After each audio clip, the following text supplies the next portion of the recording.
Hello, it's good to have you join us on the program tonight. Omini Oden is my name. The challenge before the world today is how to revive the economy in the face of the coronavirus pandemic that adversely affected every country in the world. Nigeria is not an exception in the bleeding of the economy, as most of our major foreign exchange earnings nosedived. In the midst of these global challenges, Nigeria was among the first country to take proactive measures in the fight against COVID-19 while deploying massive financial interventions to cushion the hardship on the population through several economic packages. The federal government's efforts to create a better Nigeria to achieve national aspiration, no doubt, is in top gear.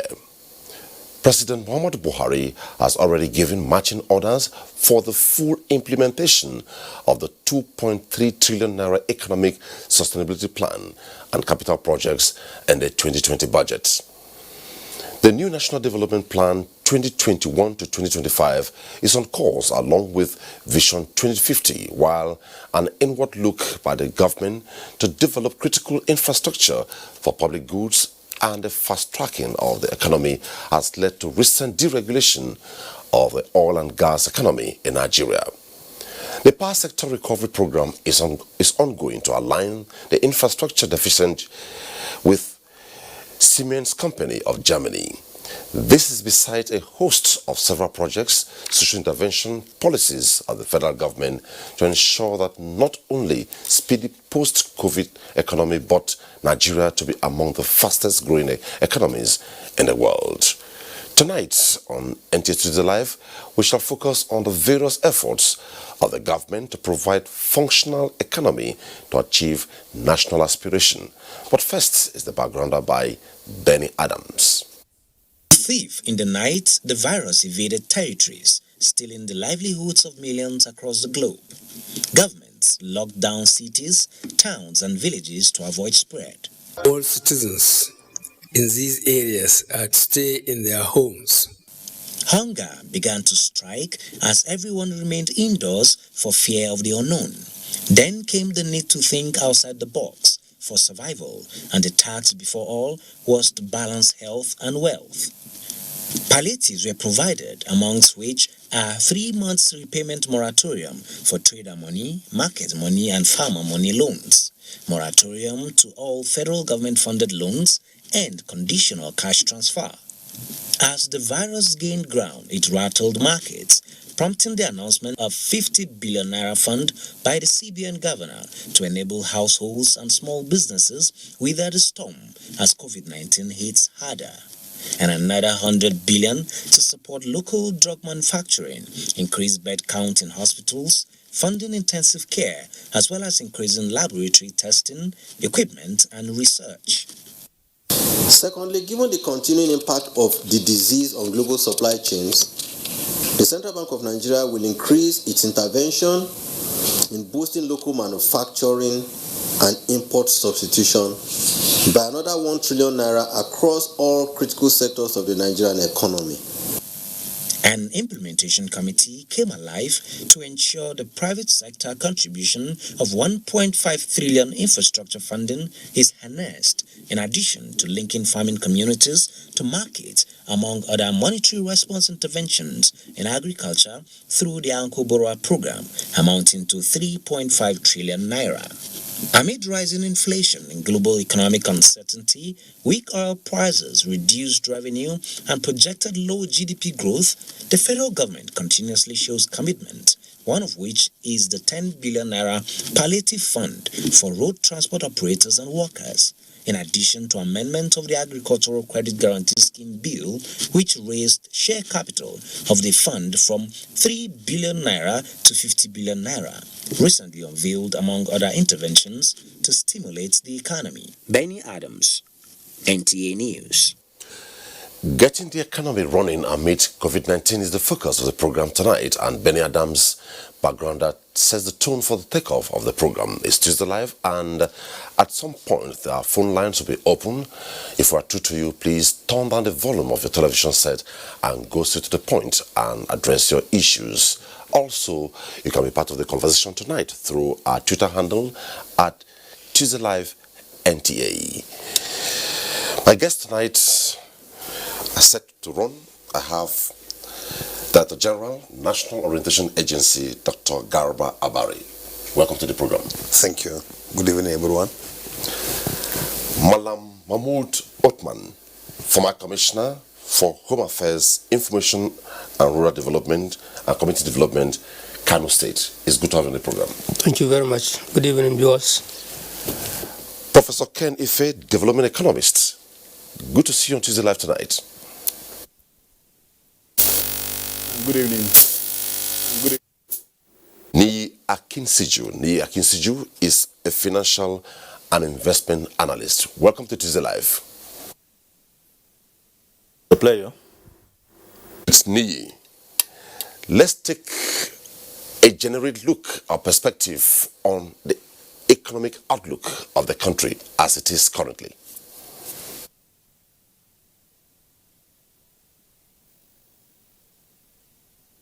The truth of the matter is first established in our GDP figures for second quarter 2020. The second quarter characterized, or rather encapsulates, all the consequences, as it were, of the impact of the COVID-19 pandemic.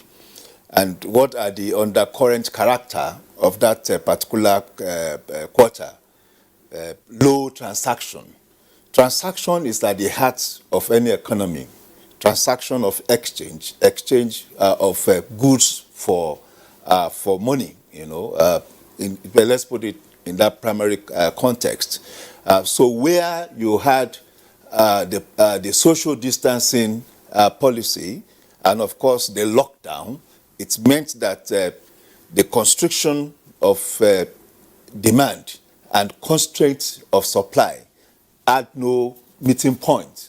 A major character was that there was supply chain disruption, and of course it also impacted the aggregate demand, because even if you had money, you could not go to the market to buy. And if you had products, you cannot also come to the market to sell. So there was that economic gap that was created. So it turned out that that reflected in our GDP figure declining to 6.1%, mainly because there was not much economic activities at that particular period. And of course, there had been some indicators of what would happen in that particular quarter, starting effectively in February to March, but it became more realized, more manifest starting in April. Well, by June, the lockdown was being lifted, and so between June and now, we are getting more into a normal, set of things, topped up by the opening up of the borders, opening up of international travels. So, to a large extent, we have moved away from a complete lockdown, to a near 90% lifting of the lockdown. So the economy is coming back to normal. But again, the consequences as a carryover of that lockdown, the social distancing policy, are still very much with us. And there will be a need in the immediate to create stimulus in the economy in a way that it will start driving, first kickstart the economy and start driving the economy. I think that, in a nutshell, captures my thoughts on the economy for now. Thank you, Niyi. And Professor Kenife, going by what Niyi said, now government is about social contract with the people, and I would love to liken it to a marriage. And if this marriage between government and the people is a social contract, in the last few weeks we have seen open-ended parcels, opening up, counter reactions, and what have you. Is it a build up for a brighter future, or is it build up for a regression? Well, I think, first of all, people are reacting to the figures that have been rolled out. I mean, instinctively, they know what is coming, because there's a strong correlation between the sectors that were completely shut down and the results that you saw, the depth of the decline in their growth rates. Construction came to a halt, and then you could see 30%, 42% growth in construction a year before now, and now minus 30. So there's a huge swing of 70% drop. Food, you saw that. That minus catering, they went down by 30%. Then aviation, as part of transport went by 30%, but about 49%. But aviation itself within transport was 57%. And you know that transport connects to travel and tourism and hotel and all of that. All of them went down with aviation, without a doubt. But having said that, there were sectors that showed some signs of growth. The ICT, because the main conduit for communication now is just ICT. So we are all seeing the ICT shoot. And I hope we will underpin that, because it's gone up by 15% in growth, in terms of growth. And this contribution to GDP also jumped from 10% to 14%. And for the first time is ahead of trade, which is just under 14%, 13.7%. And then it's gone ahead of oil and gas. And so what then happens is that by the end of this year, all things being equal, they could hit 20%, and for the first time challenge agriculture, which is the highest. So we're going to have to see. But then there's also a good sign on the financial services. And bear in mind, which grew about 18%, bear in mind that the focal point of the action from the central bank was to prevent this health crisis transporting to a financial crisis. So most of the intervention that they did was to restore liquidity in the capital market, not in the capital market, sorry, the financial, in the commercial banks. And they can see how that, but of course they also benefited from technology. So you can see how people were staying at home, but they were using their internet and things to do their banking. So they benefited from the growth, and I just hope that all that can be underpinned and supported. Okay. Dr. Barry, you have been on the driving seat in all this. You had a sector where you interface with the people, and despite all the developments, social welfare is key. Government has to be responsive to the people. From your perspective, how is government responding regarding social welfare of the people amid all these developments? Well, thank you very much. I think let me come from the perspective of head of citizens engagement agency and say, from what has already been said by both me and Professor Taife, the lessons that we should draw, and which I hope we are actually driving from COVID-19 and its concomitant effect on the economy, and of course on our social lives, and of course on lives and livelihoods. Government is responding, and responding very well. What we have seen in the recent past, and the lesson is that the private sector that has always been seen to be the driver of the economy, the fulcrum upon which all progress in the economic and social front lies, has also been exposed and beaten onto line, making it clear that the state now, and note private capital, the state actually is the provider, because even the private sector is now running back to the state to ask for bailout. Citizens are asking for bailout justifiably because the essence of governance or the essence of government, provision of social services, protection of life and property, and what have you.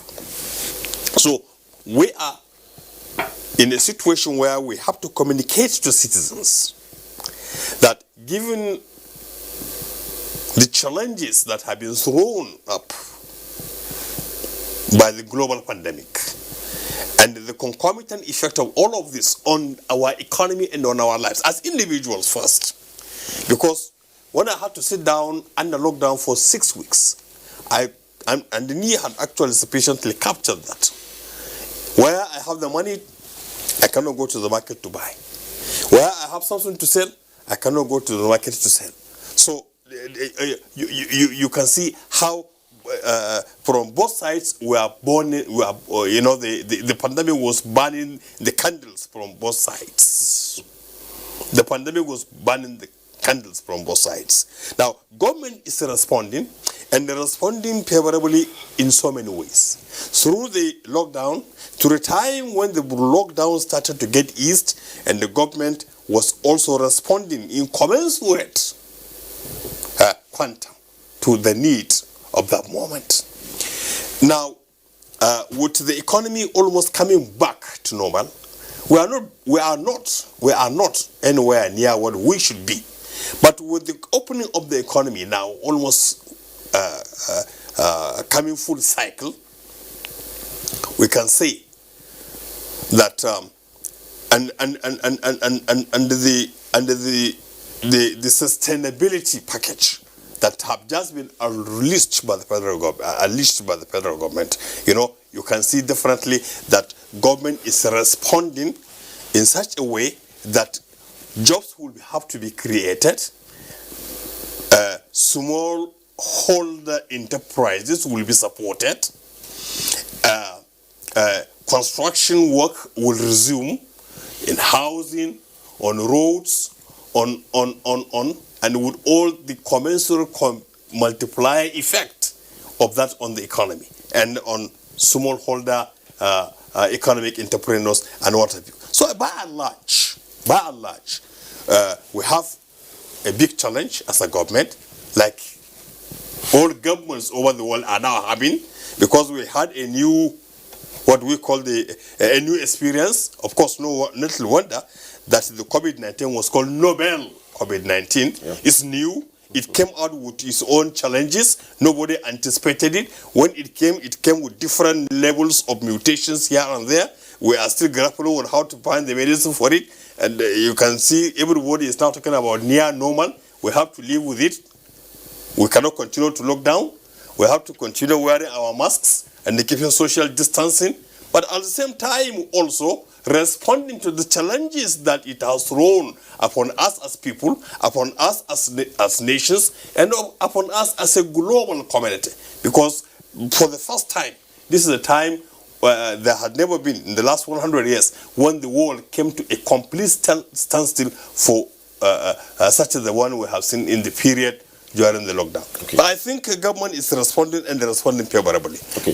But there are still challenges, and we are not near what we should. I mean, we are not where we should be. Okay. But we are definitely giving hope. We are giving hope. The leadership is giving hope.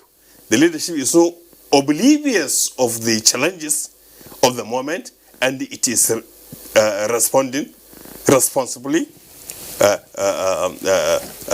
in line with the dictates of his mandate. Okay. Well, Mahmoud, let me get your perspectives.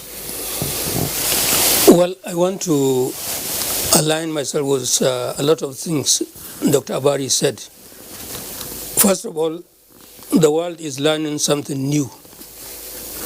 Since creation, maybe since Adam and Eve, there was never a time in the history of humanity when one particular disease came and touched every country of the world. All the 202 governments we have in the world, national governments, that means countries representing the United Nations, there was not a single one that escaped COVID-19. And therefore, the scare and the trauma thrown by this new experience took everybody off balance. Business came to a standstill. Even governments came to a standstill. No schools, nothing you can think of that we used to take for granted. Now, when we started getting used to it after 6 months,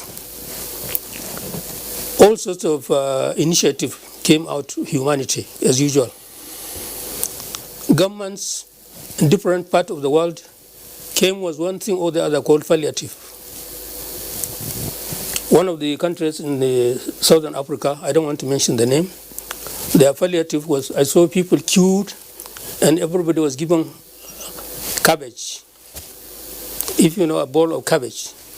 And the people were happy, they queue for cabbage. So if you go to the other extreme, you go to West Germany, where paid almost every citizen everything they need during the close down. And then the businesses were also helped, so they will not run down. So manufacturing came to a standstill. If you cannot manufacture, that means you don't need workers.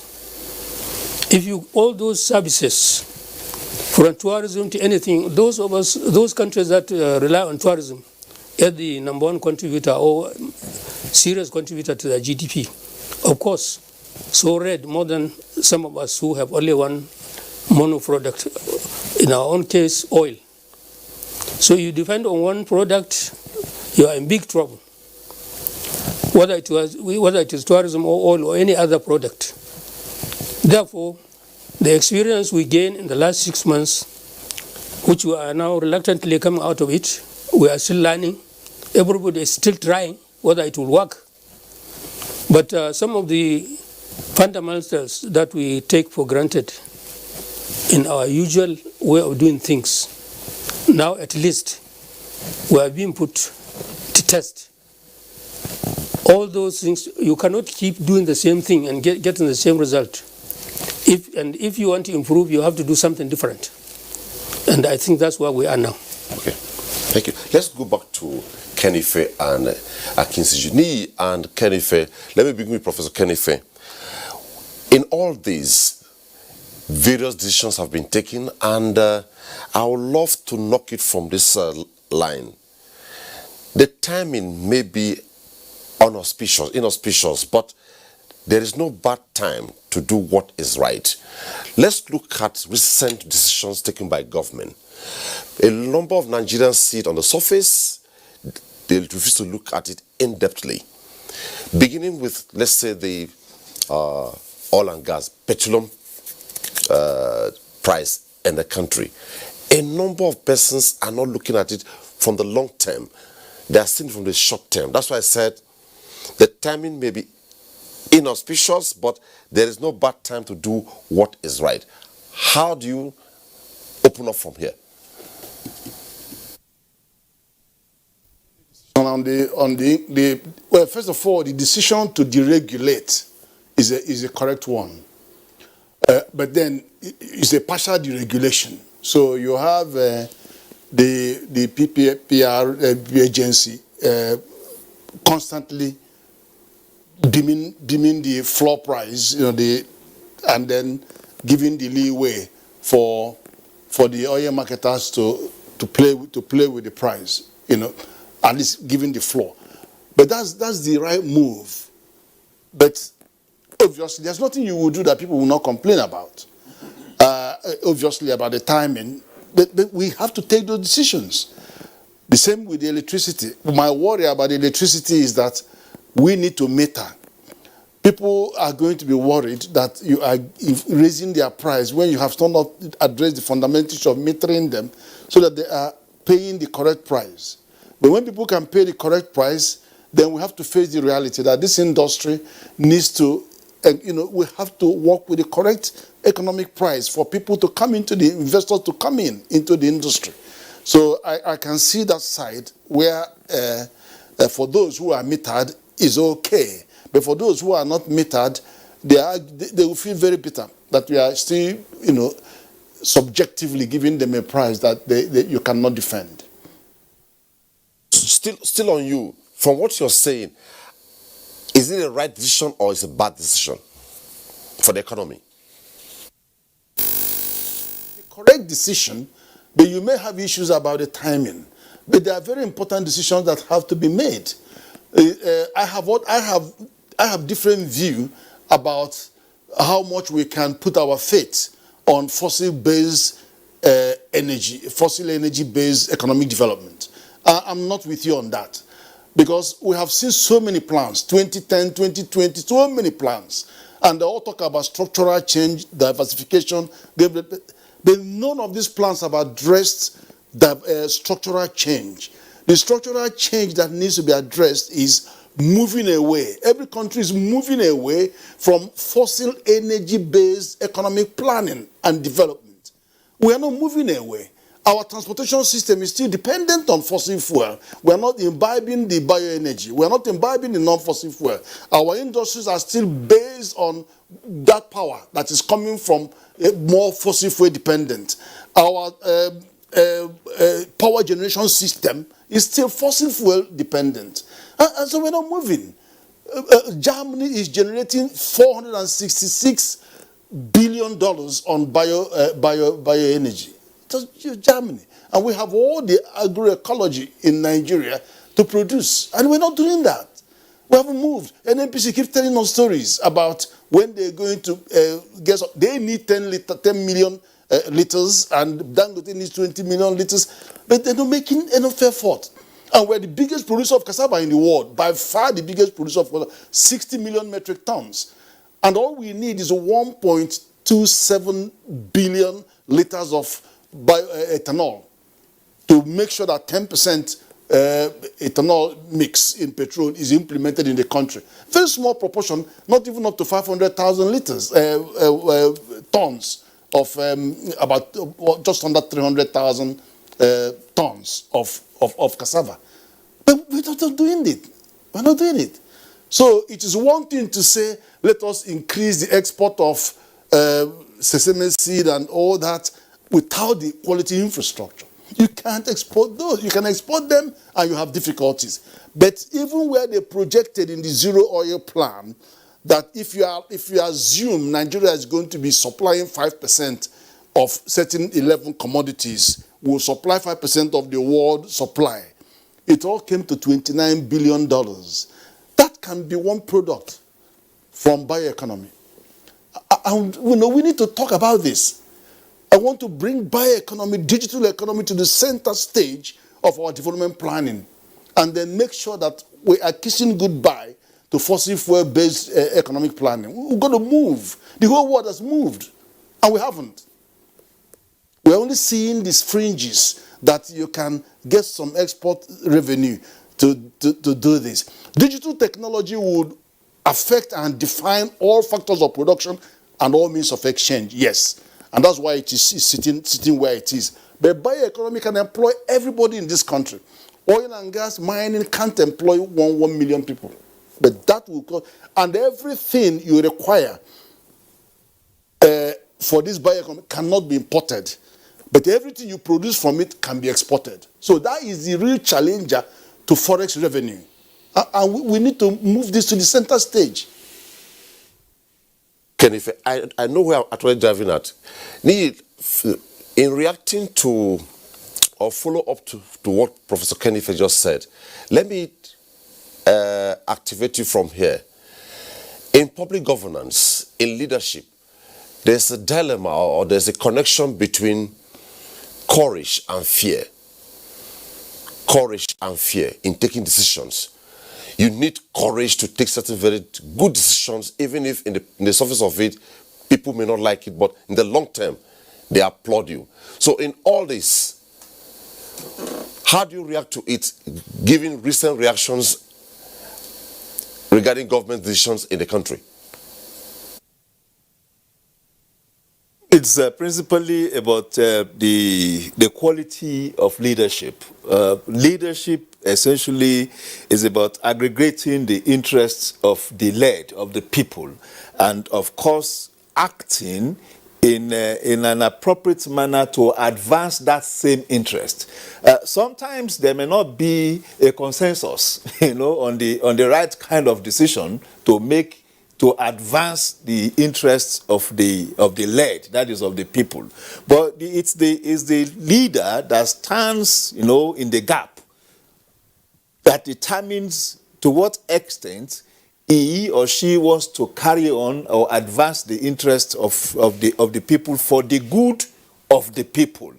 And that is where, for me, it is not even about courage. It's more about love, because when a leader has a capacity to project appropriately, a leader is not a short-termer. It's not even a medium-termer. A leader looks beyond so many years. So in taking a decision, the leader will be looking at what would impact the people over a period of 20, 30, 40 years. So in taking a decision, how would this decision, in the short term, most quality decisions in the short term have apparent injurious impacts, always in the short term.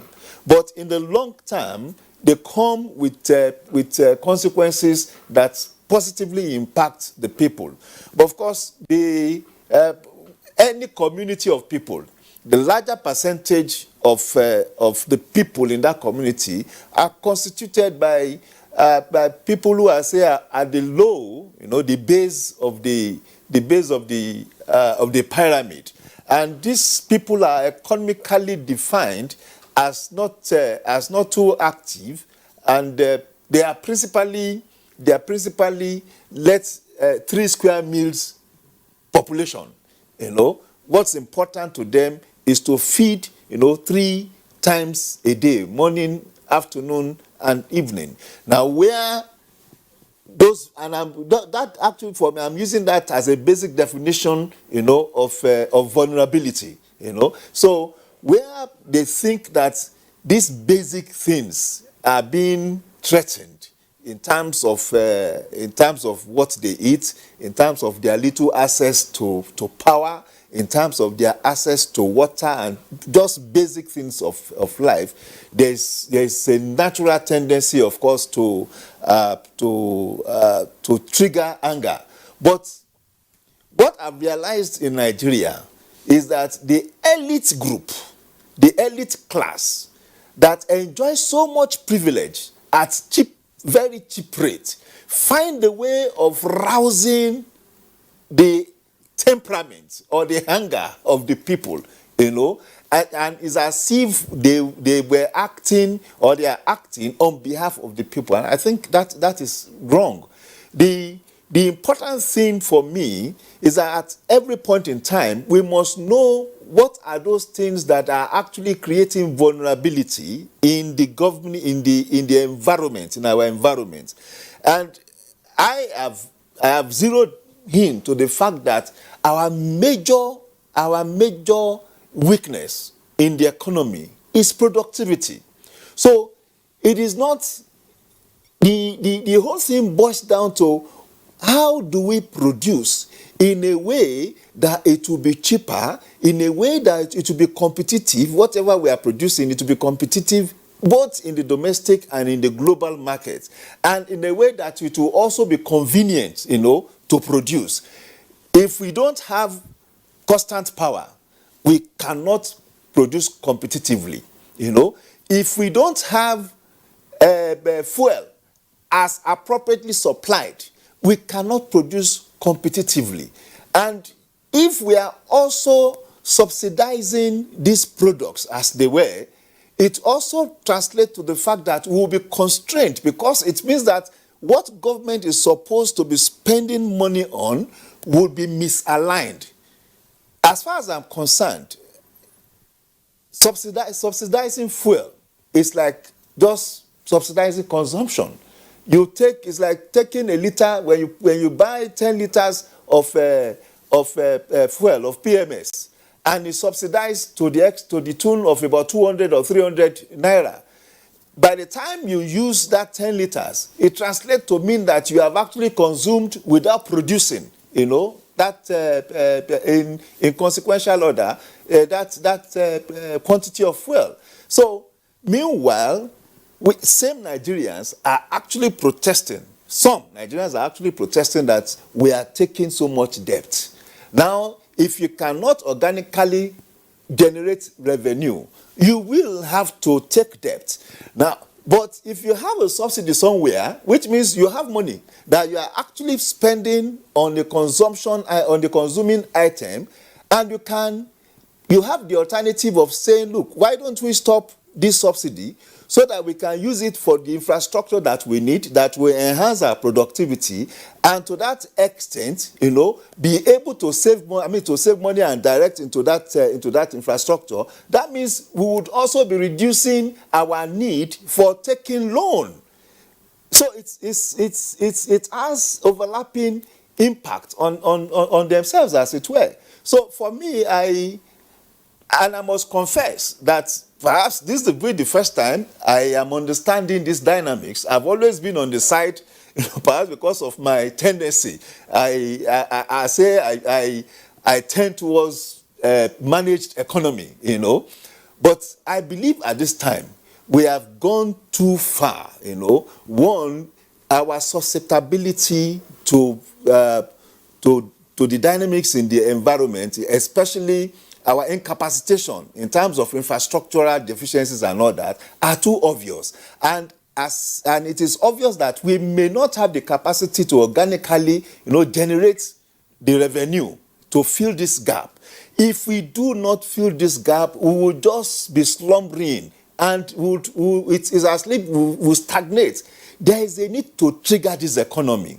And if we are triggering this economy, it must be about sacrifices. Because, yes, we talk about huge potentials. But the Prophet just talked about biofuel and all that. They are there everywhere. I mean, we have cassava, you have vegetables, so many things you can do, But if there are no resources in terms of revenue to drive this, you are incapacitated.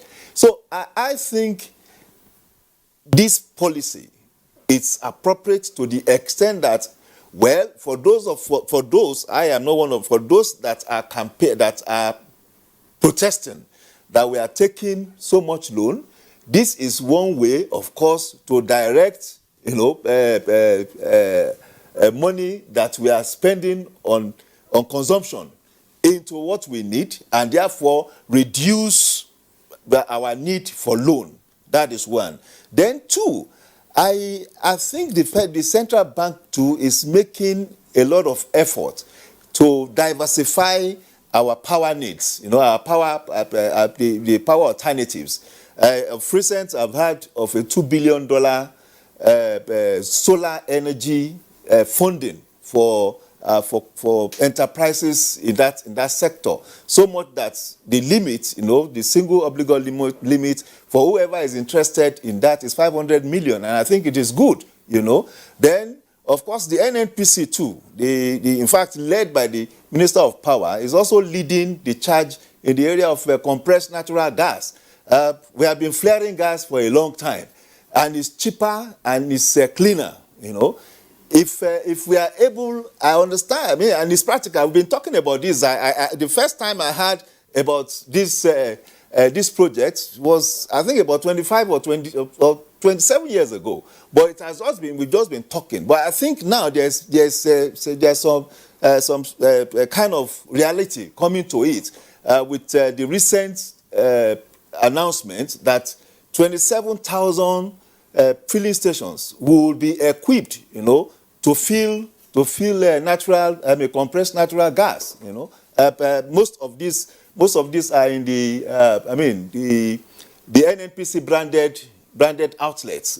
Now, what that says is that we are also providing a competitive alternative to PMS. So it's not that we are not just going to be fixated on petrol always. We are talking of petrol now. We are also talking of compressed natural gas. Yes, it may take some technology and some cost, initially. But going forward, it will NLC or TUC or anybody will not have any need to carry placard anytime there's an increase in the price of petroleum. So I think that if we are able to successfully diversify, the energy sector, it will help so much. I'll still come back to you. We are settling in somewhere, and I know I'm happy we're heading somewhere with it. Dijinoa, the two guests over there have talked about vulnerability, the need to trigger the economy, the need for Nigerians to sacrifice. I know you heard an agency that is involved face to face on a daily basis, citizens engagement. We'll go to there, but still heading where we are heading. Let me ask you the next question with this reaction from somewhere. Not everything unpopular with the people is bad. How do you react to this? Judging from what Nii just concluded and Professor Kenife, not everything unpopular with the people is bad. Well, that is, I think this is perhaps a summary of the reaction to what we are seeing in respect of certain decisions that government has taken recently, especially in two critical areas: power and energy.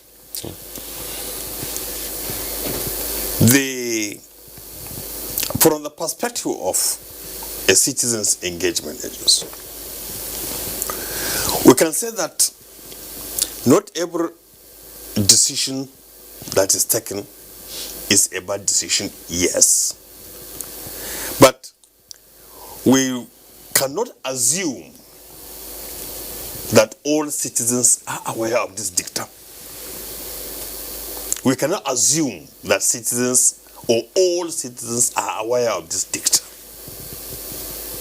It is therefore against that backdrop that we feel that it should be adequate sensitization for the people to understand the philosophy, the motive behind what steps government had taken so far.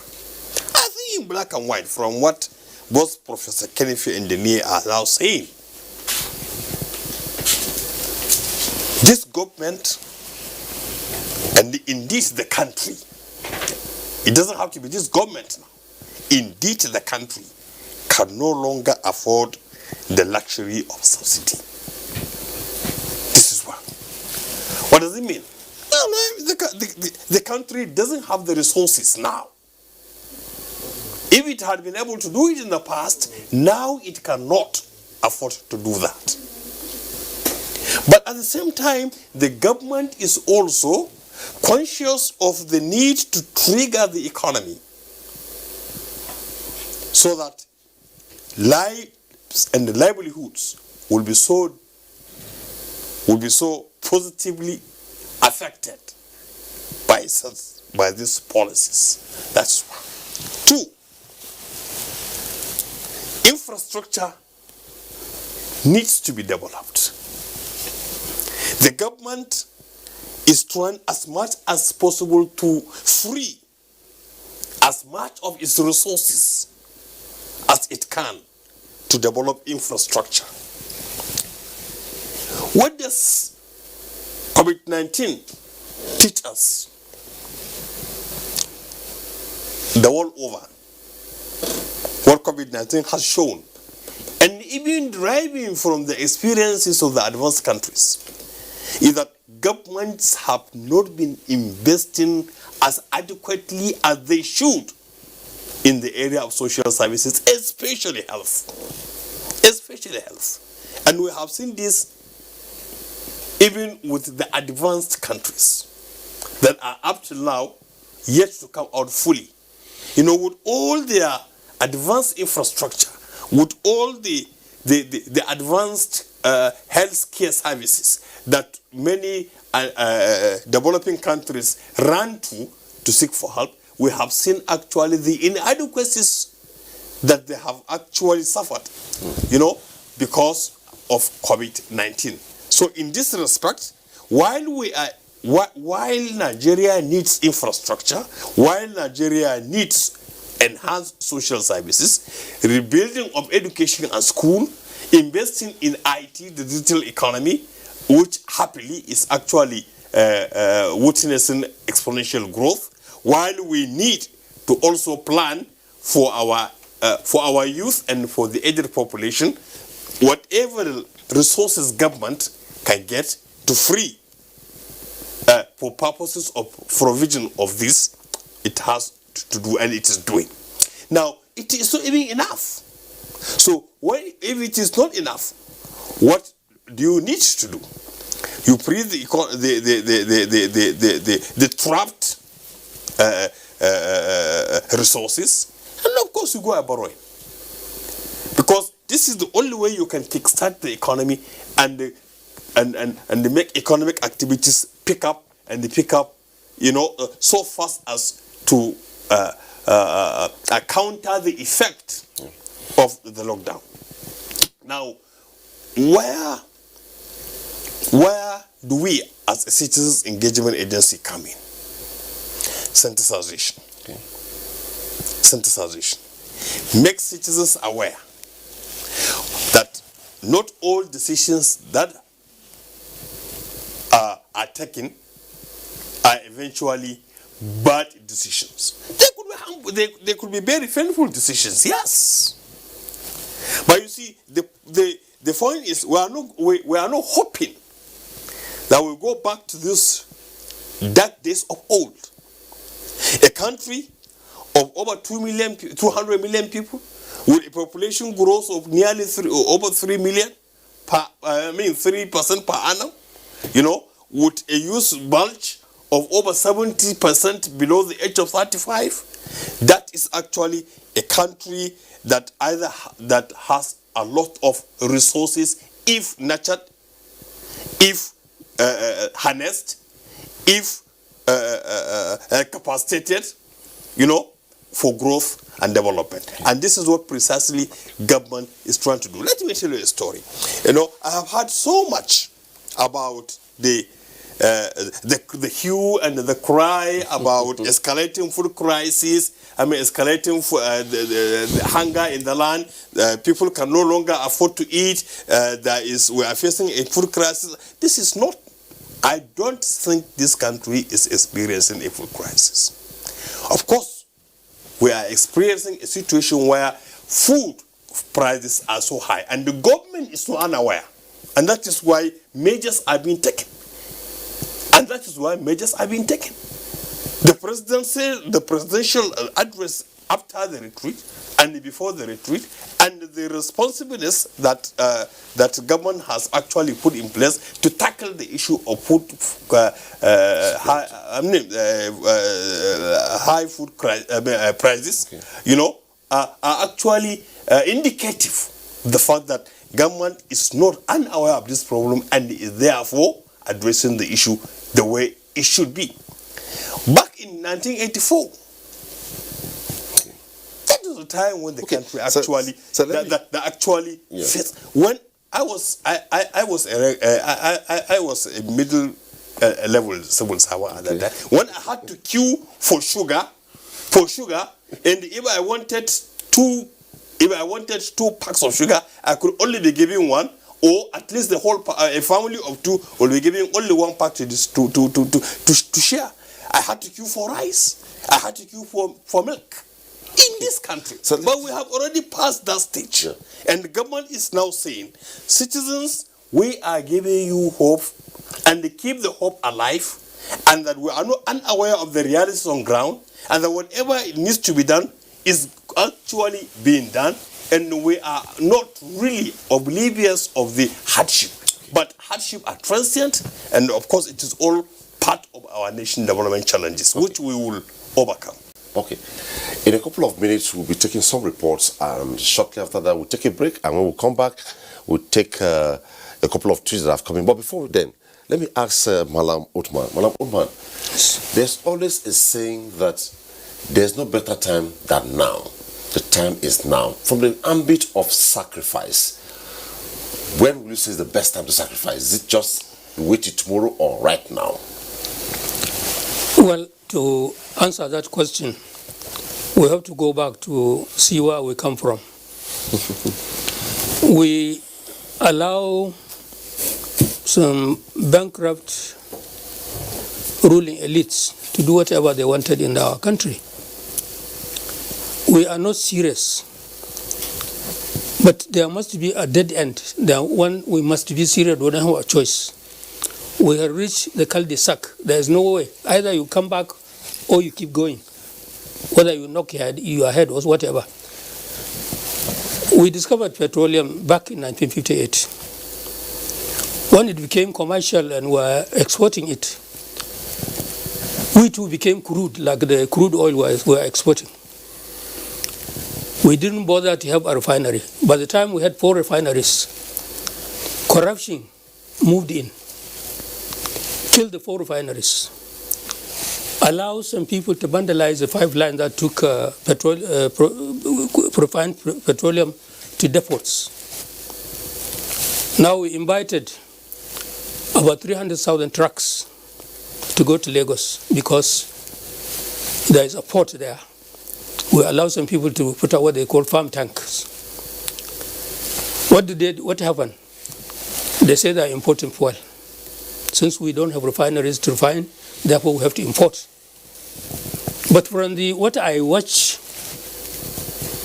National Assembly public hearing, when they were investigating all this subsidy story, some of the so-called subsidy prophets did not even register their company with Corporate Affairs Commission. But they are collecting billions every month. Subsidy. It is a big cartel. That cartel, I don't know who was the godfather. But from what I watched in the National Assembly hearing, giant oil tankers come from somewhere. Maybe Venezuela, maybe North Sea oil, maybe whatever, maybe Algeria, God knows where. They come to Cotonou and stop there. Small boats go to Cotonou, pick whatever it is, 62 nautical miles from Tinkan to Cotonou in the sea, bring so-called imported fuel to farm tanks in Apapa, Creek Road there.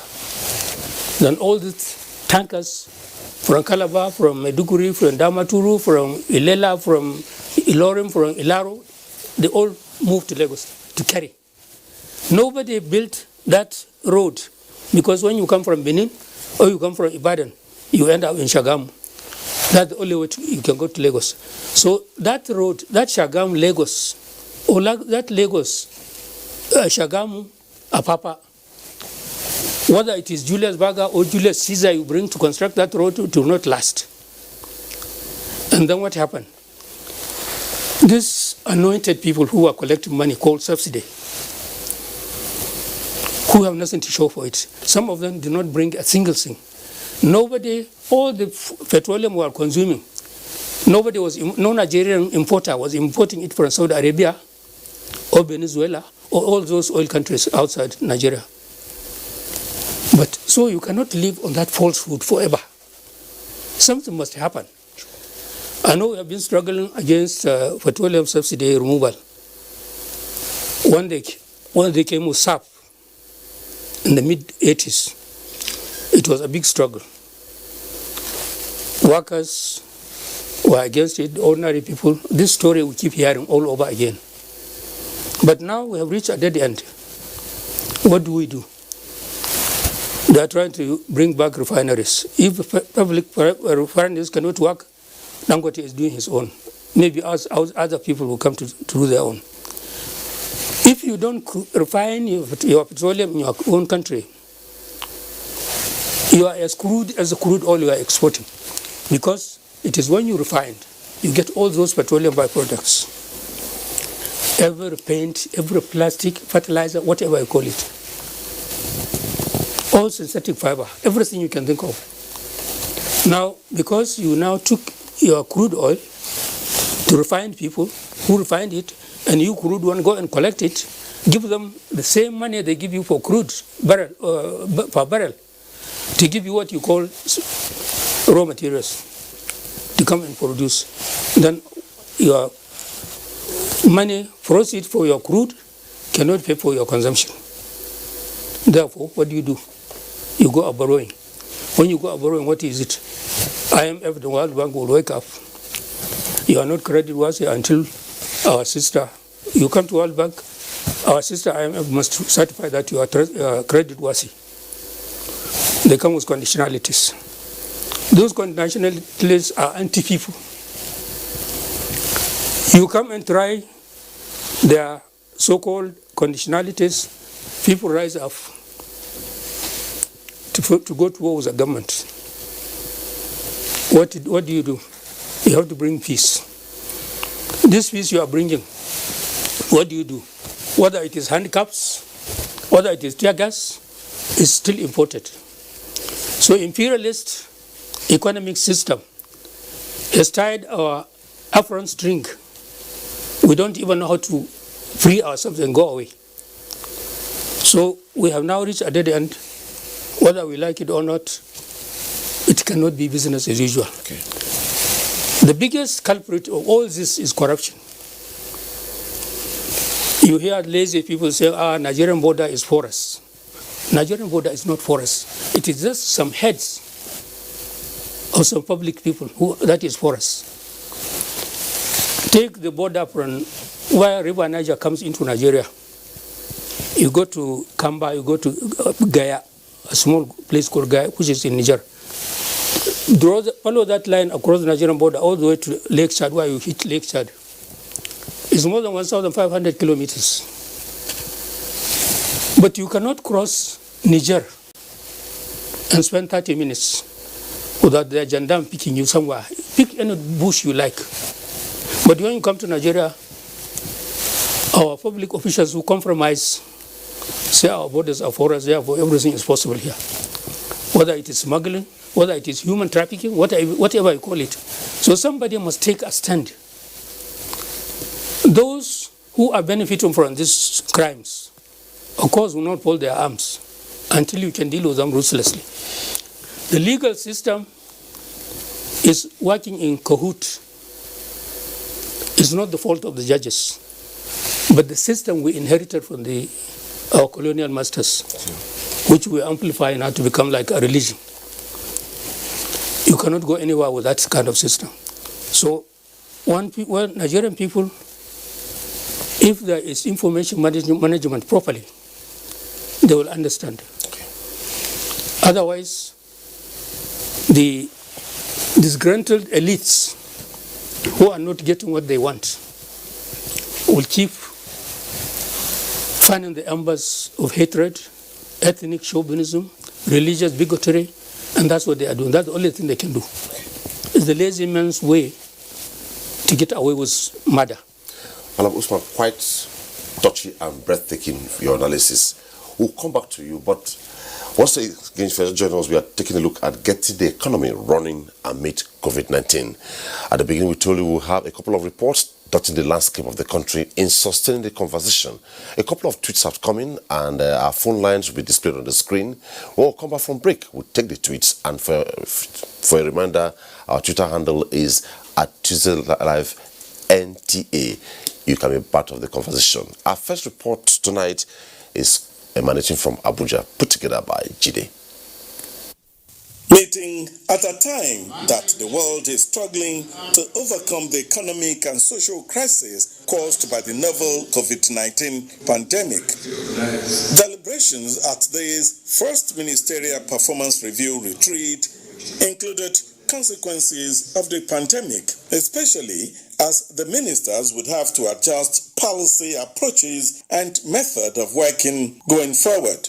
The priorities we set for ourselves were around 9 interrelated and interconnected areas, which are stabilizing the economy, achieving agriculture and food security, attaining energy sufficiency in power and petroleum products, improving transportation and other infrastructure, as well as building a system to fight corruption, improve governance, and strengthen national security. President Muhammadu Buhari explains some of the achievement in the face of the current economic crunch brought about by the COVID-19 pandemic. I'm glad that these policies, programs, and projects have recorded appreciable successes. Our renewed vigor on agriculture has been demonstrated through our Anchor Growers program and the Presidential Fertilizer Initiative. We have made progress on the railway projects with a view to connecting different parts of the country. Work is ongoing at the second Niger Bridge and is at 46% completion. Nigerians expect dedication and commitment by the ministers in implementing programs and projects to improve quality of lives and set Nigeria on the path of prosperity. More than ever before, I charge us all to play as a team because that is what we are. The president underscores this expectation at the retreat and reiterated the resolve of the administration to lifting 100 million Nigerians out of poverty in the next 10 years. Our next report, Steve from Abuja, is put together by Lydia. President Muhammadu Buhari says benefits of petrol deregulation is similar to experience in telecommunications. Though the deregulation of petrol is causing some hardship across the country for now, the initial pain will eventually give way to greater benefits among Nigerians. Some of these benefits, the federal government say, include a significant reduction in the price and availability of the product at all times. The president was speaking on this issue at the first-year ministerial performance review retreat for ministers, permanent secretaries and top government functionaries in Abuja. The thrust reposed in us by Nigerians remains the ultimate driving force. We cannot afford to lose focus regardless of the challenges. I have directed the Minister of Finance, Budget and National Planning, the Governor of the Central Bank of Nigeria, and all other responsible agencies to ensure speedy and timely release of funds to MDAs. His sentiments are shared by key players in the country's development team, oil and gas stakeholders who insist it is only the way to make Nigerian oil and gas sector viable. You all know Mr. President's alignment with the position of the poor people in Nigeria. He has always been on the side of the poor people. And left to Mr. President, I am very certain that he will never have increased pump price. But for this to happen, we must understand that this must be an inevitable policy direction, especially at this time of COVID-19. We have succeeded in delivering deregulation of petroleum product with all the caveats that exist on refinery revamp. But I would like to say that there are significant activities that are going on. It's difficult to eat our cake and have it. The economy is going through a very serious contraction. The government has decided in its wisdom to hands off pricing of petroleum products. The industry is going through a deregulation at the moment, which means that pricing of petroleum products will be market-driven. Though they have acknowledged the difficult development is causing Nigerians, they reiterated that government will continue to seek ways and means of cushioning the pains of Nigerians, particularly the most vulnerable. Various speakers believe the Buhari administration should be commended for the political will to redeem Nigeria economically, assuring that Nigerians will be better off in the long run. Our next stop in sustaining the conversation is the report from Lagos. Impact of COVID-19 on Nigeria's economy resulted in some level of uncertainties that affected the micro and macroeconomic sectors. As a responsive government committed to the actualization of its fiscal and monetary policy, an adoption of a revised 2020 budget was performed in a period oil price at the global markets nosedived. In stimulating a performing economy, the federal government, in the revised 2020 budget, widened the conditional cash transfer program nets by 150 billion naira to support states and local governments, while other key sectors received some relief funds to resuscitate their businesses. The effort of the government during that pandemic is also commendable. Frankly, in spite of the volatile nature of our economy, yet the government could take risk of mopping fund and saying, okay, 50 billion to pump into the economy to see how the resilient class of the economy, which I called small e economists. These are players in the global economy in this country. And then, yes, that bold effort of the government to, bring in substantial financial support to the small and medium enterprises is quite commendable.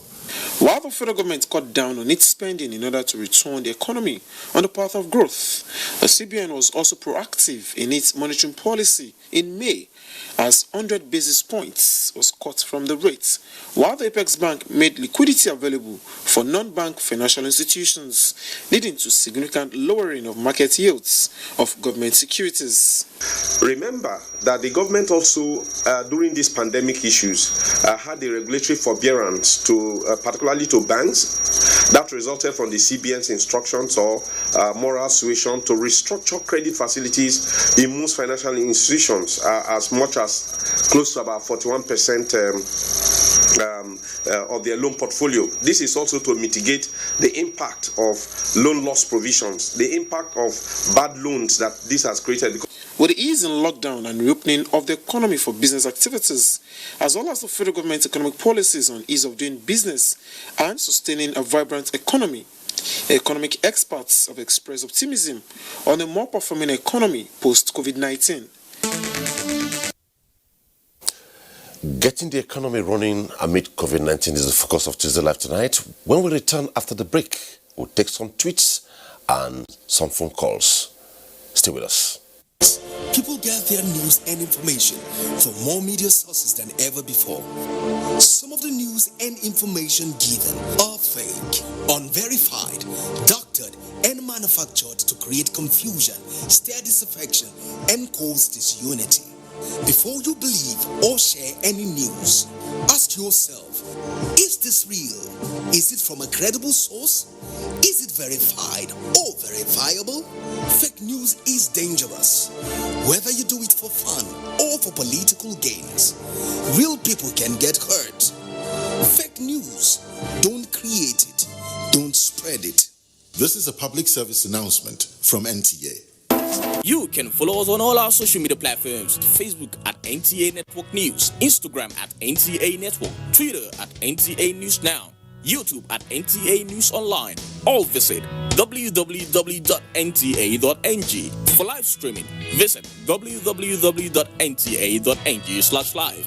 Now, you can stay updated on the go, be it on your TV, iPhone, laptop, or iPad, or download the NTA mobile application from your Play Store or App Store. NTA, you can beat the rich.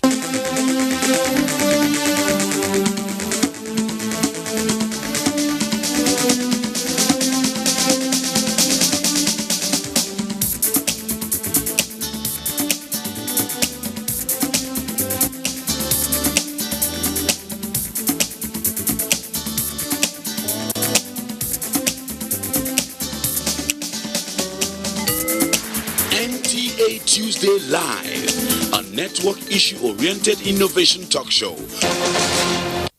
And tonight we take a look at getting the economy running amid COVID-19. A couple of tweets came in while we're on break, and I'll begin with the very last one that came because it needs to be addressed. The tweet is coming from Clement Uzaigbe. It says, how do we have access to various government interventions? Let me allow Dr. Barry to react to that. Okay, thank you very much. There are so many government interventions. There are interventions that are domiciled in the central bank. There are interventions by the Small and the Medium Enterprises Development Agency, which are being carried out in liaison with state governments.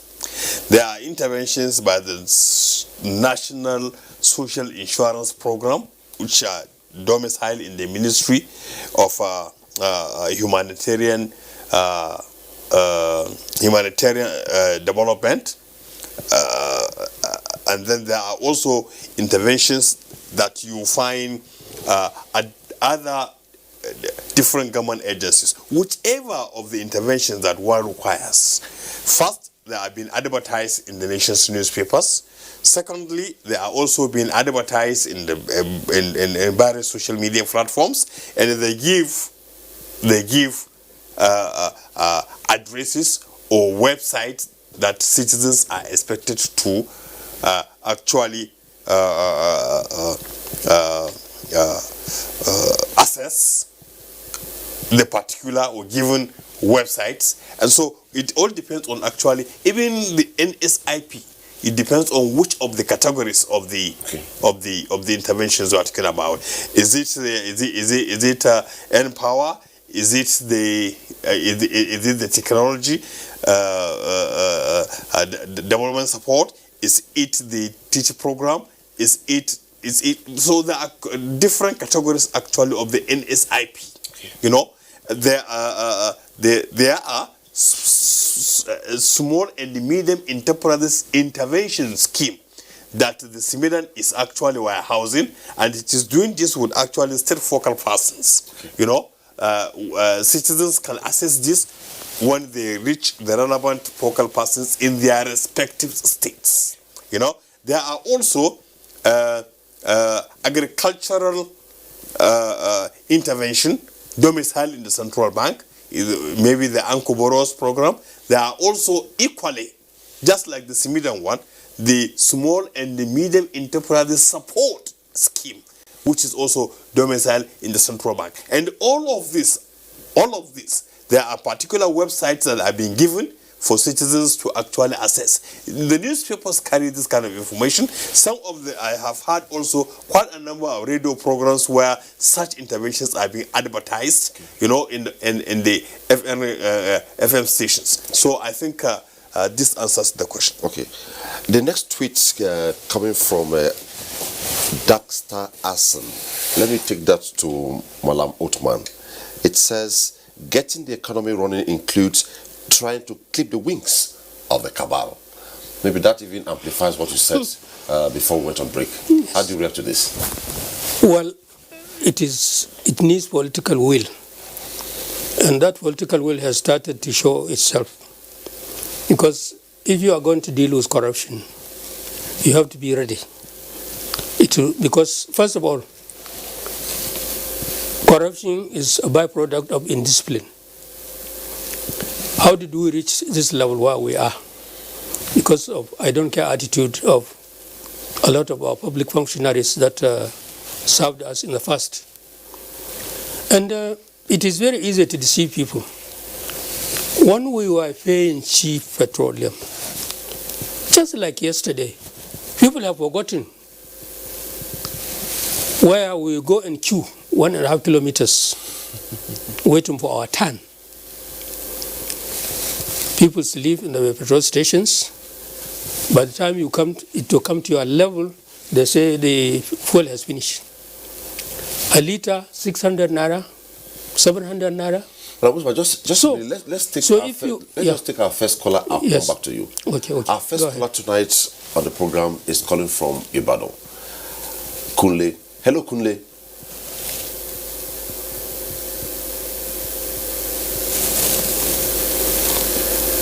Hello, Kunle. You're on to Tuesday Live tonight.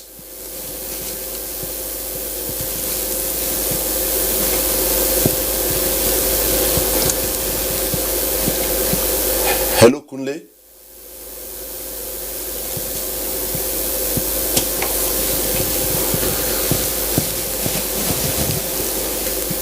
Hello, Kunle. Can you hear us? Okay. Please conclude, please. It's like we're having... So if we want to make progress, there must be continuity about public policy. If we have decided enough is enough with the so-called petroleum subsidy, so be it.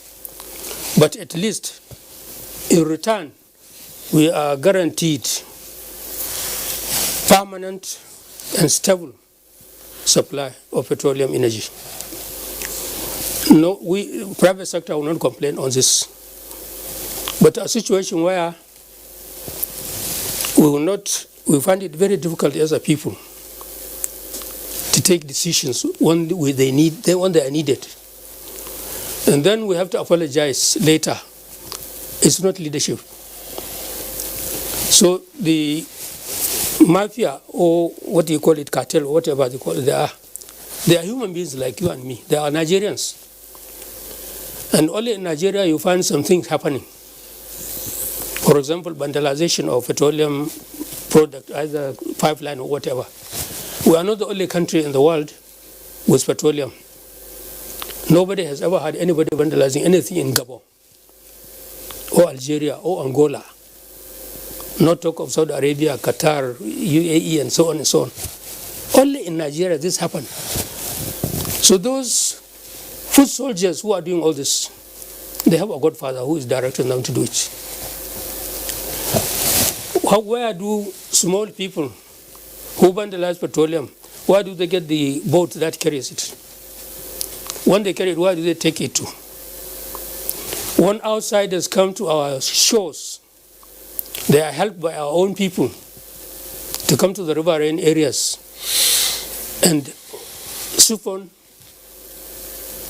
crude oil from pipeline. Okay, let's take this caller. I hear Kunle is back from Ghana. Hello, Kunle.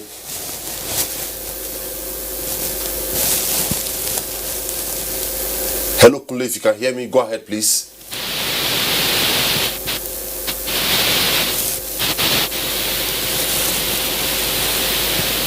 Well, sir, please conclude, please, so that we can move on, please. So the way out is government agencies that are responsible for doing a lot of things.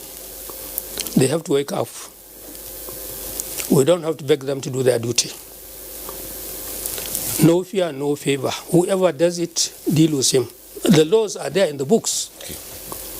But if we want to compromise, then of course we'll get nowhere. Okay. Thank you so much. Let's go to a tweet coming from Umrah, at Umrah. Let me direct it at you and see how you react to it.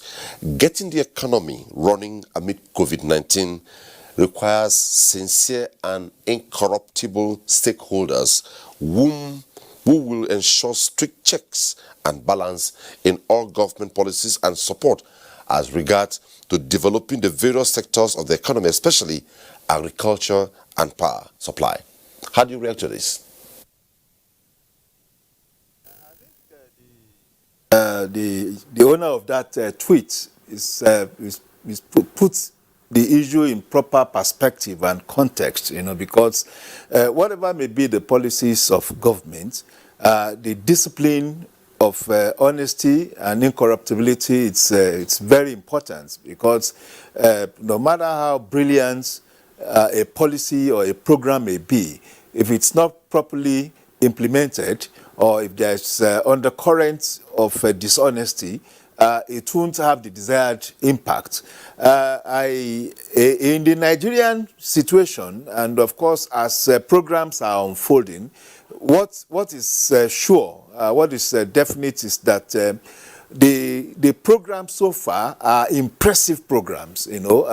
Either you are looking at it from the National Social Investment Programs, or you are looking at it from the stimulus plan, the economic stimulus plan, or you are looking at the CBN and the Bankers Committee interventions, and so many others. My own thinking really is that the government, in collaboration with the CBN, and I will continue, to commend the CBN for its development financing interventions. The collaboration between the monetary authority and the fiscal authority is creating a new ecosystem, in the economic space.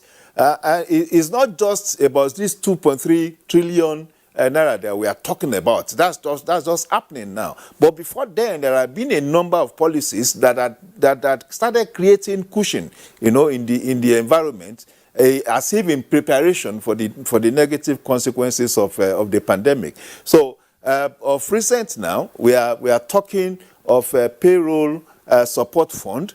There's also the survival fund, 75 billion survival fund. There's also the SMEs offtake program too. These are very brilliant interventionist programs because it talks directly to the SMEs that will be vastly affected, on the heels of this pandemic. And why am I saying so? 60 to 65% of transactions, in the economy are facilitated by people in this class of the economy, and the pandemic had affected them so much because they usually don't have a fallback.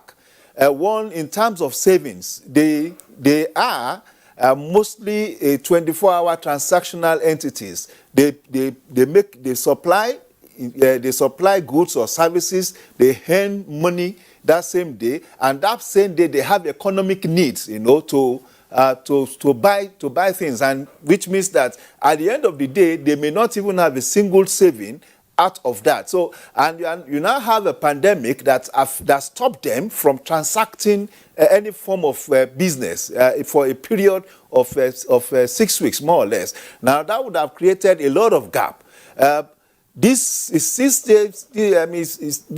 SMEs, the small and medium enterprises, especially the small enterprises that employ 2-3 people, earning 30,000, paying 30,000, 20,000, 50,000 here and there. Now, it is because there was no transaction available for them, during this period, that gap would also impact their employees more or less. So, if they cannot make a earning at that time, how would they also now pay the 2-3 people they had employed? So I think this payroll support fund that is being introduced is also a very brilliant idea. And there's also the survival fund for transporters, artisans, and others, those who make do, who go by on 20,000-30,000 naira a month. Now that's the grant. It's also that's money being put directly in the pockets of Nigerians,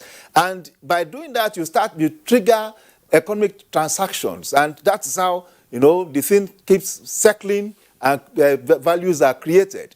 Now, if you have this kind of programs and you have superintendents that are not sincere about implementing them, of course we'll have challenges. So it is important not just to have programs, we must have people like Dr. Abari, orientating officers, that will be placed, in the area of implementing this thing, so as not to see it as their own private, interest advancement, but for patriotic advancement. Because now a number of people are distressed, and these interventions are the kind of interventions that can quickly create, enablement to move them out of that distress situation. Professor Kenife, you have to react to the tweets coming in from Haruna Brimo.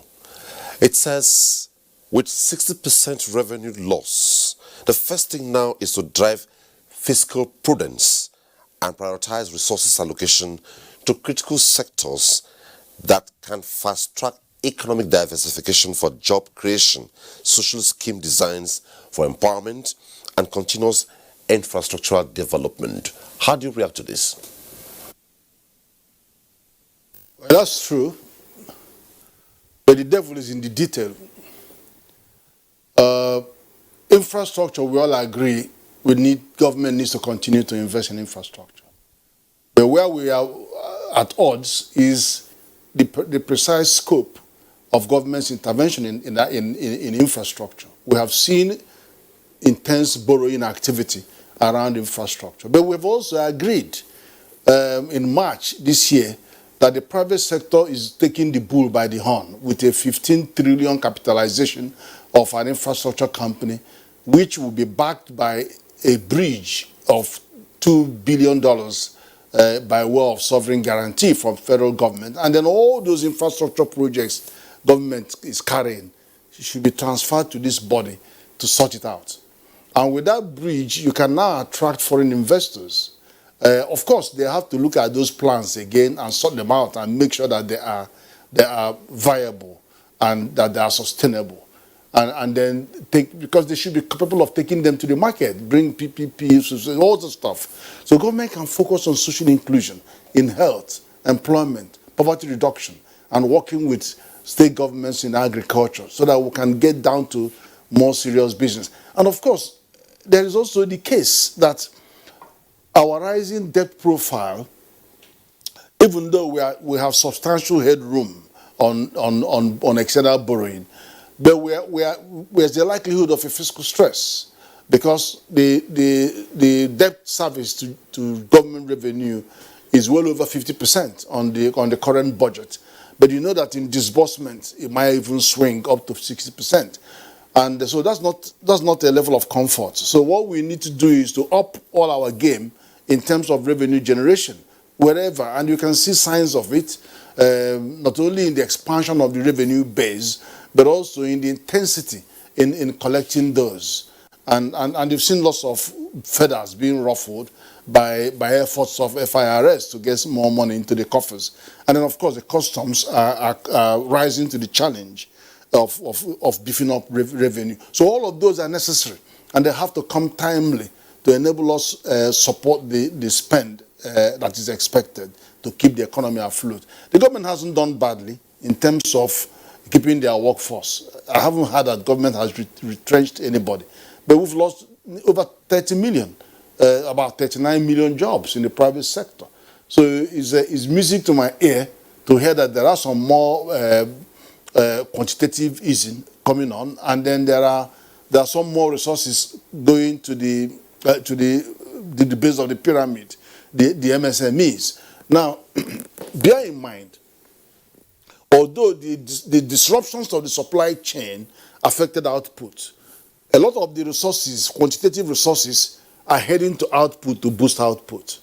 But 84% of our GDP in the area of consumption is household consumption.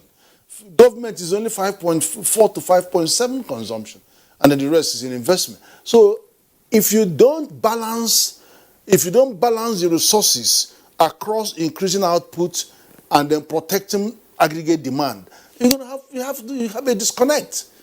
You have a disconnect because today you report growth and then tomorrow you report collapse because all the money they borrowed to produce could not be bought by those who are supposed to be consuming. So that's why you need to balance both and then have a much more. So that's why I appreciate the measures that NIE has just mentioned, and that is real. In a couple of minutes, we'll be taking some NCDC update. But quickly, let's veer off maybe the petroleum sector and look at Dr. Abari.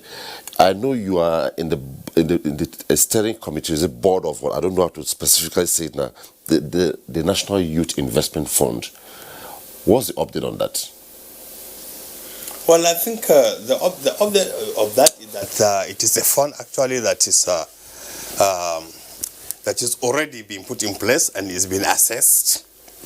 To a very large extent, this is all an extension of the interventions that should go to the younger people who have actually shown a lot of ingenuity, a lot of survival and skills, even in the face of adversities. And I think, if you recall in my opening remarks, that we have a country with a very interesting demography.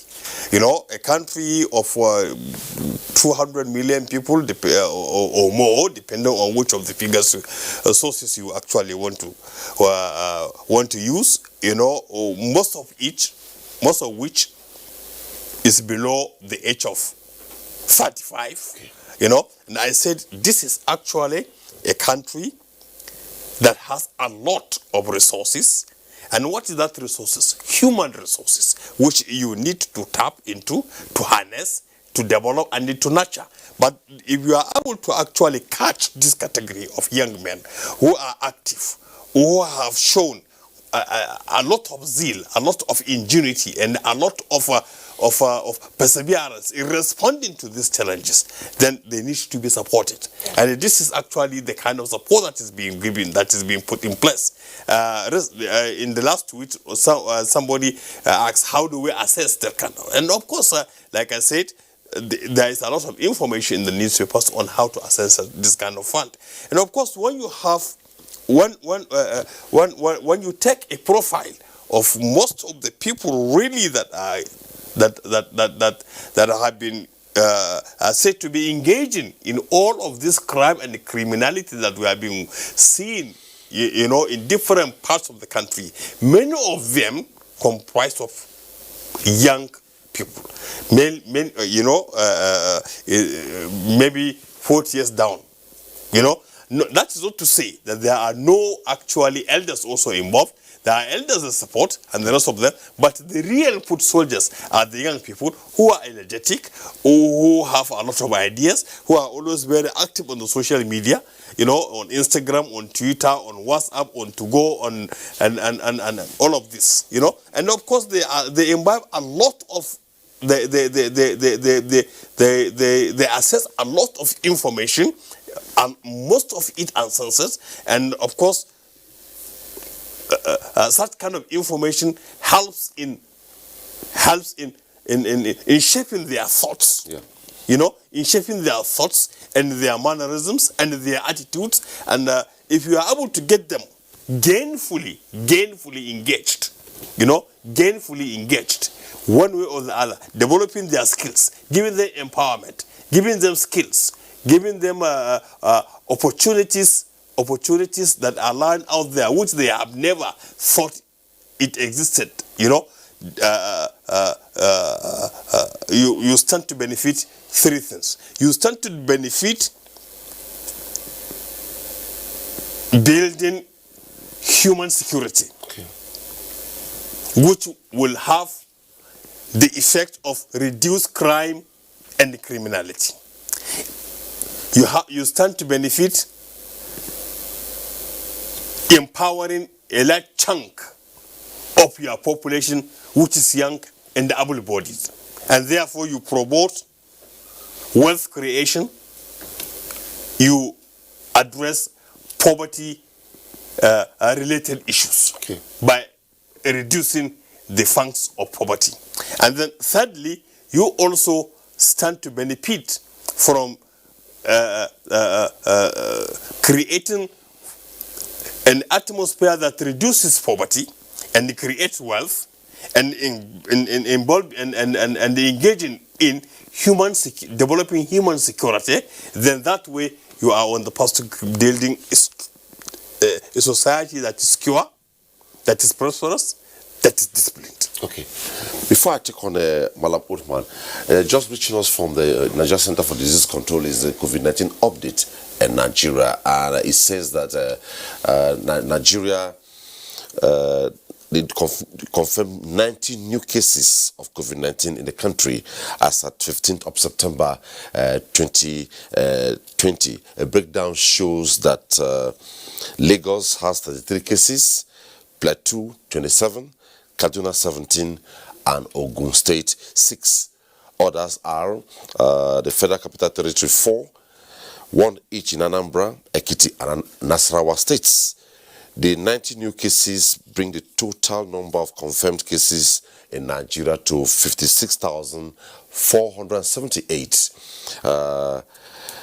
Discharge cases 44,430, and total deaths now stands at 1,088 deaths. That's the update on COVID-19. And quickly, Malam Uthman, I imagine Dr. Barry heading a citizen engagement agency, that is the National Orientation Agency, engaging you as a change agent for government to talk to Nigerians, vulnerable Nigerians who probably would have been brainwashed to believe that the decision taken by government is a very hard and bad decision. What would you be telling them? Well, that is a tall order. But all that I can tell you is that the average Nigerian wants to be taken into confidence.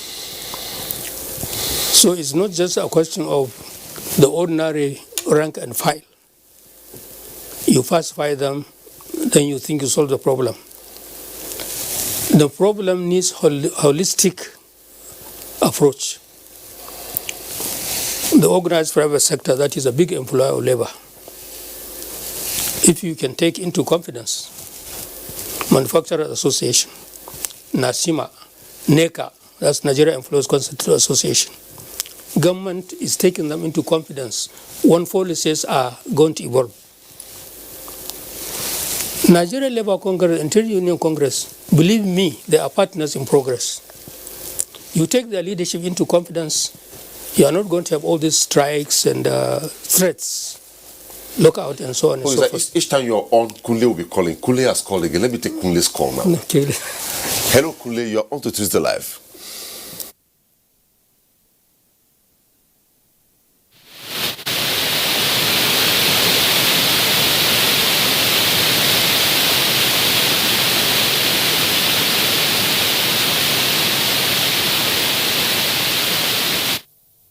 You have to, if I have to work with Dr. Abari, he knows everything. I don't have to tell him anything. But what all that it is that tell the people the truth. Okay.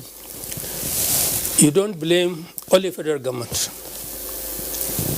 The state governors, the 774 local governments, what are they doing with their own allocation? There is no excuse whatsoever why you will go to any primary school in Nigeria and find that there is no class. Children are sitting on the ground. What we used to call blackboard is no longer black. Children are walking. There is no uniform, no books, nothing. Teachers are not paid and they don't show up. So all these crazy things we are doing and we take for granted. But the only thing you can do is to point a finger to maybe head of state or something, or somebody else. So as our people always say, every time you point an accusing finger, the other four are pointing back at you. We as citizens, what really are we doing? Do we individually, do we contribute to anything for being a citizen? Are we patriotic? What does it take to be a patriotic citizen? Nigerians listen to news.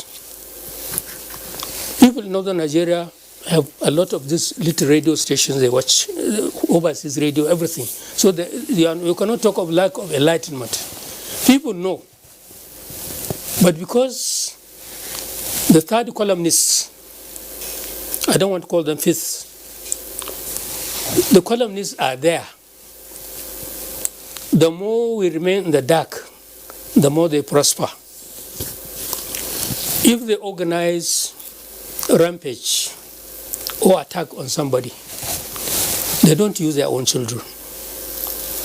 They don't use that one is out of the question. So why you ordinary citizen, you will be allowed to be brainwashed for something that is not genuine or something that is not true? All our religions preach peace. But when it suits some people, they misinterpret that religion for their own dubious end. So the orientation agency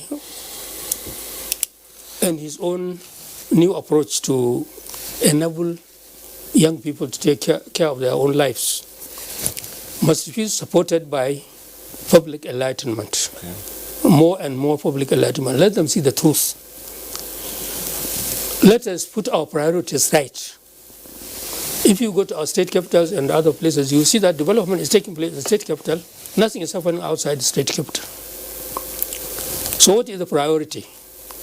We want to put gigantic structure. So His Excellency will be called, he's the one who picks it. But you cannot, my own local government, I think in the last 30 years, nobody construct 1 inch of road.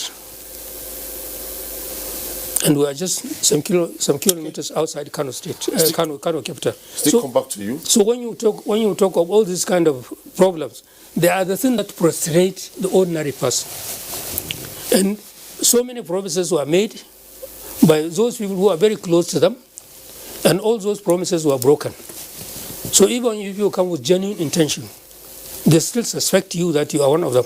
Okay, let me hold it this up. I'll be right back to you. Go ahead. Well, we still have two more vox pops on the report. Now they're ready, I'll be told, and we'll take them. But quickly, from Benue State, a tweet is coming from Otejiri. It says, Benue State, as she stands, can feed 30% of our population.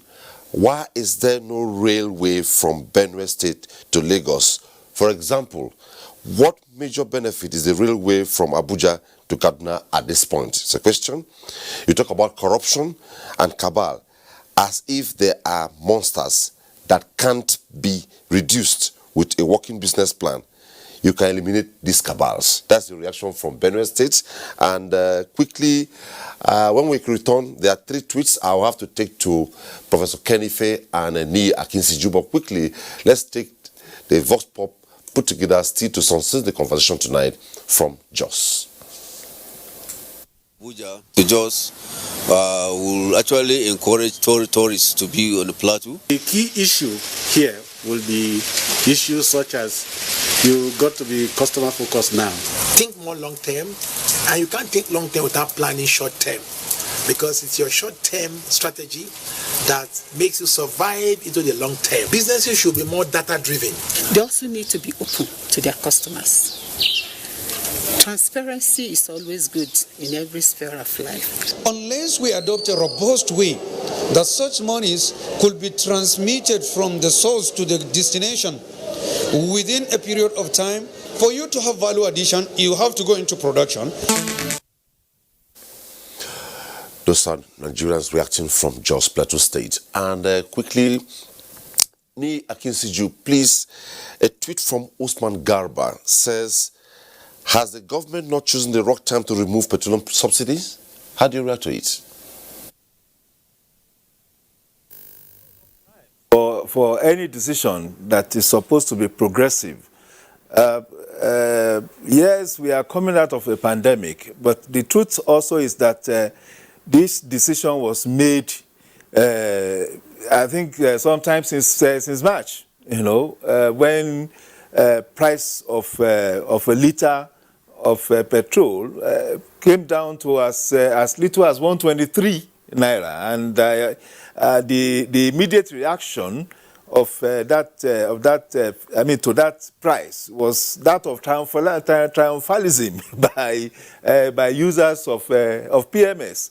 Well, some of us on a number of programs had also explained that we should not see this in the narrow context of reduction of price, but rather as being open to the dynamics of the open market, and that is the forces of demand and supply.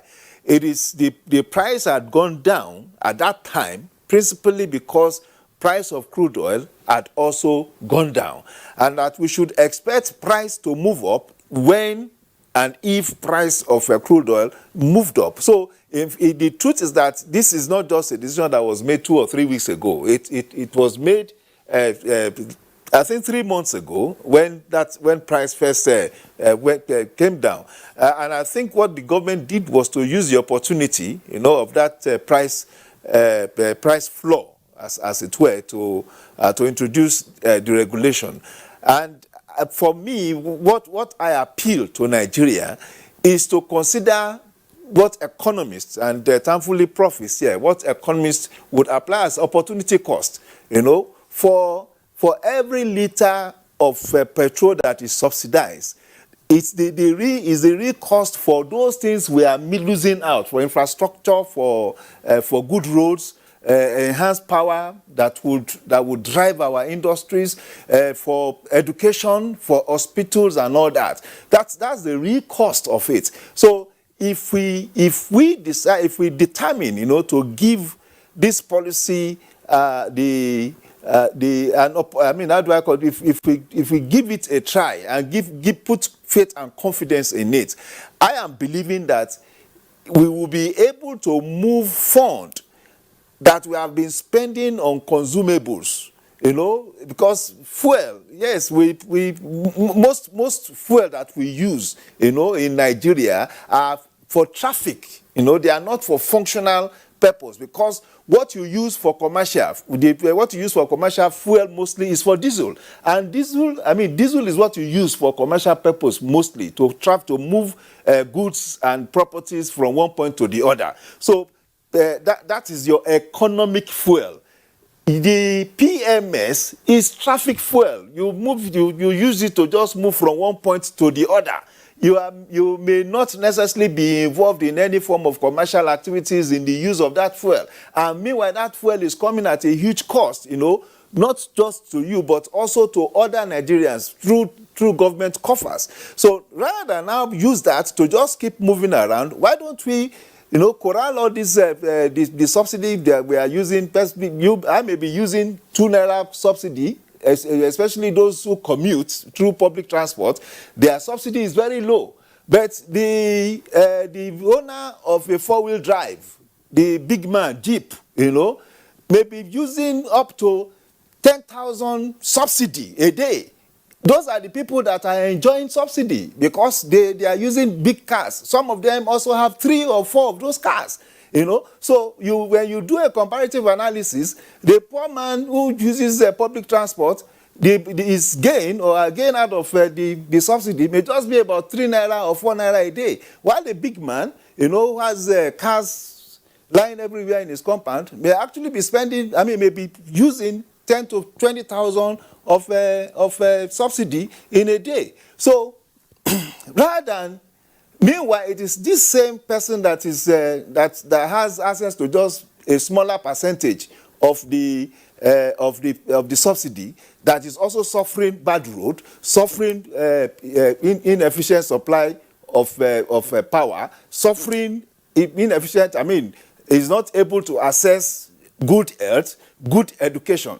So why don't we gather all this money from subsidy and direct to our national needs that will help individual needs at that, bottom of the pyramid level? See, there was a time, I think 2 years ago or 3 years ago, when price of petroleum went up, PMS went up in the US.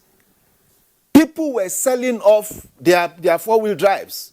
It was because it was the reality of the time that they could not afford this. They were selling it off, and 4-wheel drives were no longer popular, even up to today in the US. So our reality is that this our national need, and what will drive our national productivity is to be able to move money, from subsidy to functional infrastructure that will help our productivity, help our comfort zone in terms of our private lives, and enhance our own well-being as individuals.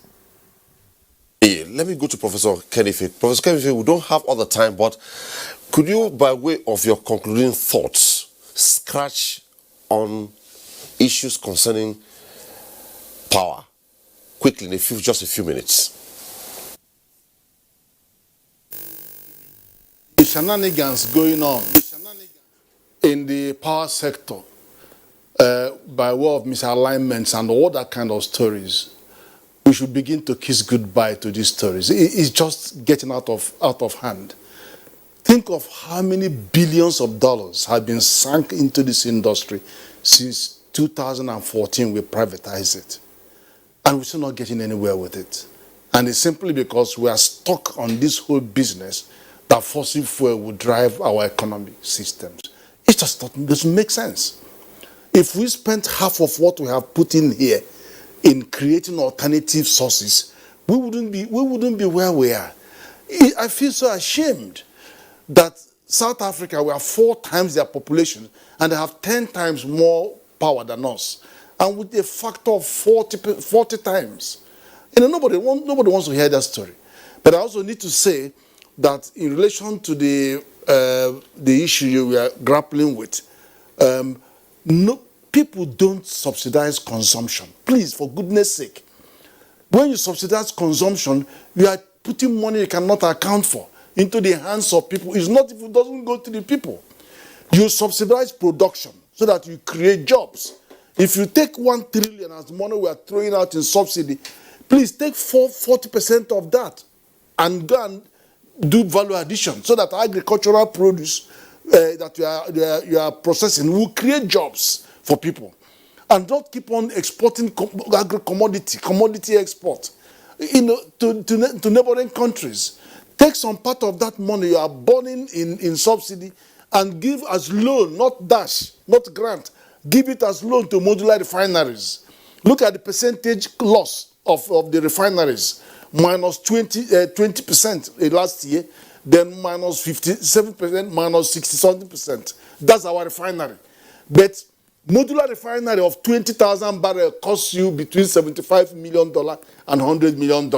If you put $1 billion there, which is just a fraction of your subsidy, put it there, those 10 companies that will give you 200,000 liters, 200,000 barrels will be processed. More than the capacity of all these refineries that are asking you for $3 billion to service them. Diversify the economy so that when Dangote goes online, there are also 10 other modular refineries that are mopping up 200,000 liters, and you have diversification in the economy. And we'll start talking about how we export our petrol, how we focus on more downstream products that will increase our GDP. We're just not on. This story doesn't make sense. How can Texas, one state in America, have more than 200 refineries and petrochemicals, and you haven't got one that works in our Delta region? It doesn't make sense. It's just one of those things that don't make sense. Now, if the government is facing the specter, according to the prediction of the World Bank, that by 2025, about almost 85% of our debt service, of our revenue will go on debt service. So what are you saying? We're going to wait until the country comes to a halt, or it grinds to a halt before our eyes will open and we'll start scrambling for resources and kiss goodbye to this so-called subsidy. But I do appreciate that some of that money should also go to buy more buses to reduce the pain for those people who are going to be affected. But definitely not to allow all this money to be spent on people carrying petrol across the border to other countries. There's so many of those that we just can't live with. Professor Kenny Faye, Professor Kenny, I have to hold you here at this point. Thank you so much. And at this point, I have to say thank you so much for being on Tuesday Live tonight.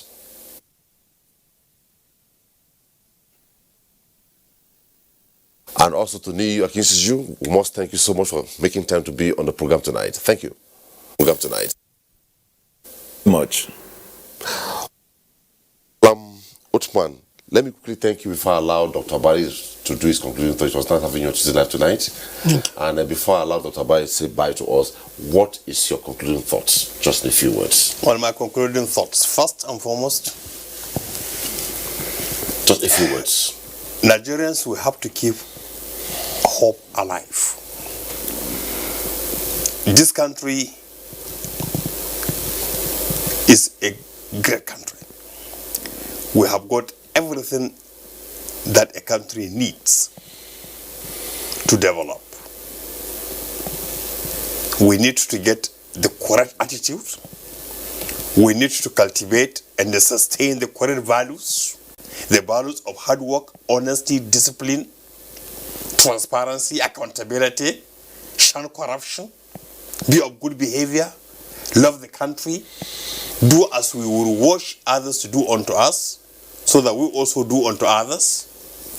But most importantly, we must have a leadership that will come to the citizens clean, a leadership that is courageous, a leadership that is forthright, a leadership that is honest, and a leadership that will not just play to the gallery. Thank you so much. Thank you so much. It was nice having you on Tuesday Live tonight.